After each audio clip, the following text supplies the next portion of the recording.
The National Basketball Association is preparing to release a new rule to address tanking, or as us Philly fans know it as trusting the process. A problem for the sport and its value proposition to basketball fans, but I am not sure it is taking the best approach in addressing the issue because it is not directly addressing the issue.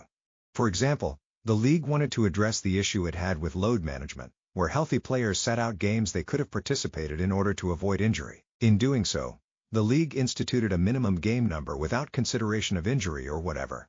This season they had to grant waivers as players who had legitimate injuries would have fallen short of the minimum, despite averaging league-leading minutes.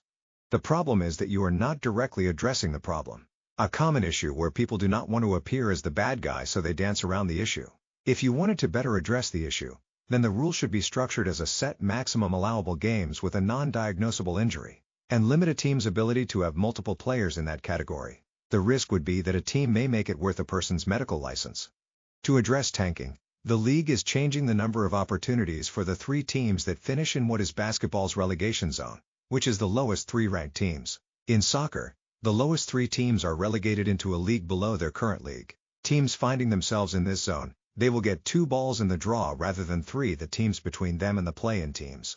What if a team experiences an incredible amount of injuries that season? Are they tanking or just down on their luck? If a team just does not have chemistry, then should they be punished for tanking when they are not very good? I agree with Adam Silver that tanking is an issue and it has proven to be not ultimately effective. But, again, you are punishing the result, rather than punishing the process that you are aiming to stop. So, in a couple of years when a team appeals it and shows that 2 of their top 3 contracts experienced season-ending injuries and it was not really tanking, is there going to be a waiver that is granted?